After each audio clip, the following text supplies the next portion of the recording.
Hello everyone. Today in this video, I'll be showing you guys how you can find your Safari's default download location.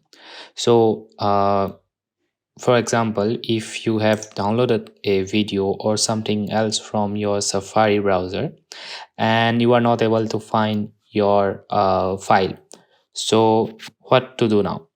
So in order to find your file, you need to find the default location of your Safari browser. So how you can find the default location? You need to go to the settings.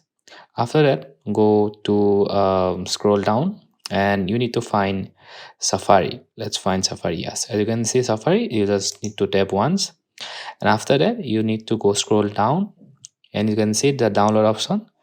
From here, you need to check either it's on iCloud Drive or on your iPhone. On my iPhone, it will be either here, or it might be in some other location. So after figuring out which location it is, in my case, it's on my iPhone. Now you close this and go to your files. As you can see, the files folder. After tapping the files, you will see on your browsing list. As you can see here, uh, there are options: iCloud Drive or on my iPhone.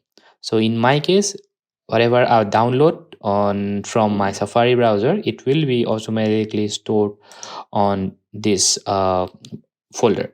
So yeah, right now I don't have any download files, so it's zero. But for you, if you have downloaded something, it will be on this folder. So yeah, that's how you find your Safari's default download location.